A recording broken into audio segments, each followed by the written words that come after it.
Bonjour,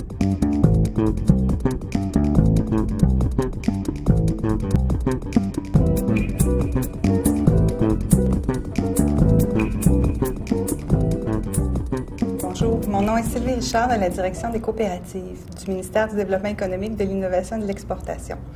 C'est moi qui ai eu le privilège d'amorcer avec vous les premiers rendez-vous virtuels sous le thème « Capital social et mesures fiscales ». J'ai tenté ici de faire une petite synthèse de ces préoccupations-là. Donc, on peut les réunir en 5 blocs. C'est une question qui est assez importante pour les coopératives de travail qui sont en recherche de financement.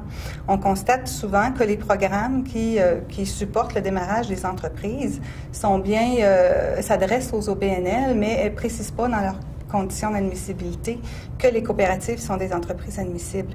Donc ça, c'est une préoccupation importante. Donc vous pourrez référer à la réponse pour avoir des éléments là, afin de démontrer en quoi votre coopérative peut être apparentée à un OBNL. Donc, ce qu'on va retrouver la plupart du temps, ce sont à l'intérieur des statuts l'interdiction de verser des ristournes et de payer des intérêts sur les parts privilégiées.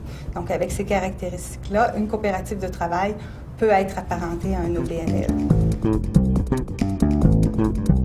Ça aussi, c'est une question qui préoccupe beaucoup les coopératives de travail parce qu'on a souvent des employés qui sont à temps partiel, qui ont d'autres emplois, qui ne sont pas nécessairement toujours rémunérés à salaire.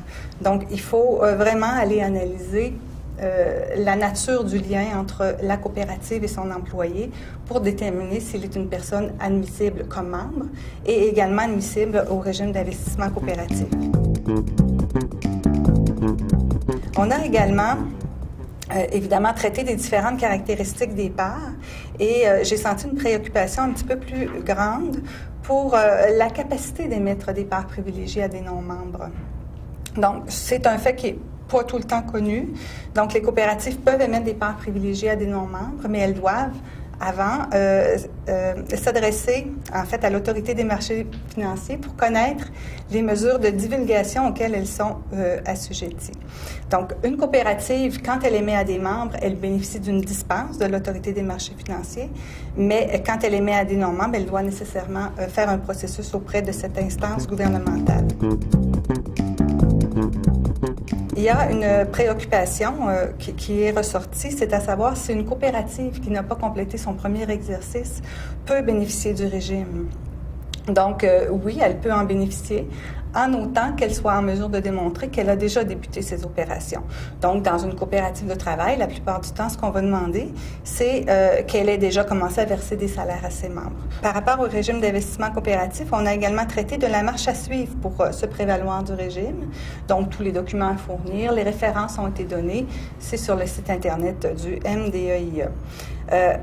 Un élément qui a été, qui semblait préoccuper les gens qui ont participé là, au rendez-vous, c'est vraiment les conséquences d'un rachat avant 5 ans. Donc, dans les questions qui ont été posées, on l'a traité. Dans tout rachat avant 5 ans, quand c'est dans le cadre du régime d'investissement coopératif, il y a un impôt spécial qui s'applique et il est calculé à un certain pourcentage au prorata du nombre de jours qui reste à écouler sur la période de 5 ans.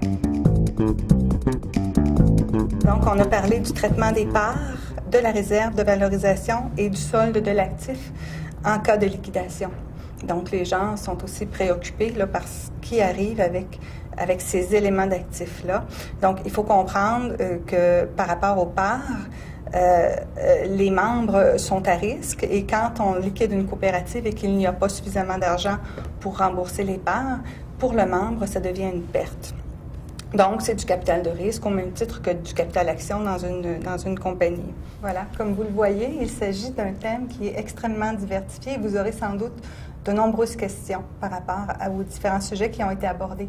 Alors, je vous invite à contacter le réseau de la coopération du travail pour obtenir des réponses à vos questions.